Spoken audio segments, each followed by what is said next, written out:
Ate Abatuuze n'abakozesa oluguudo lwa Kyabakuza Bukomansimbi Matete balajanidde gavumenti n'ekitongole ekya Unra okufuna kampuni endala gye baba bakwasa kontulakiti okukola oluguudo lwabwe.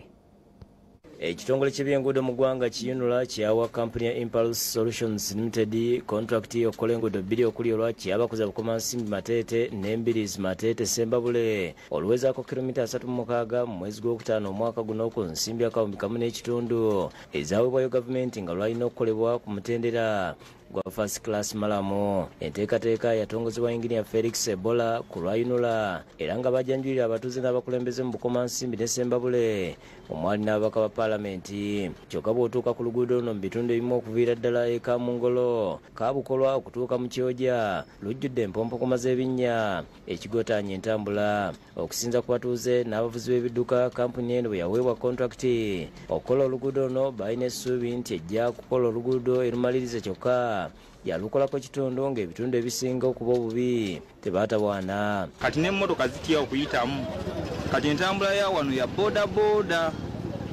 ate olugendo luwanvuko abantu ssente bayina ntono. N'ova oba Matete nga gy'ovudde ebinnya ne bitandikirawo temuli malamu bo baasetula busetuzinga bitaka byene emabbali ne basiba ebinnya.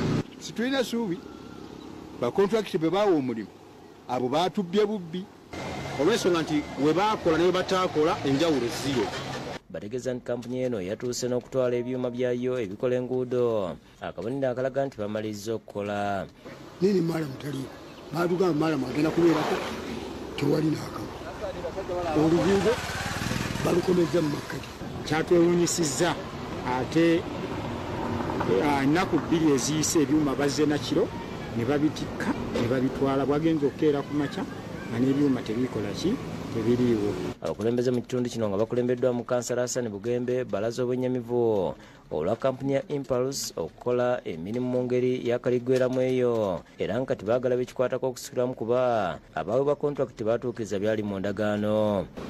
Saba gavumenti kubo liri mu mbeera mbi, abantu bafuna obubenje, abantu bakutusa amagulu olw'ekkubo lino. Ssentebe ggombolola y'ekibinga Bwanika asabye aba Unra okulagira aba Impulse Solutions Limited okukomawo batereze oluguudo. Bwe twali tulonkinga oluguudo baatusuubiza nti bagenda kuleeta maramu bayiwe mu bitundu ebiseerera ennyo naye nakyo tebaakikola.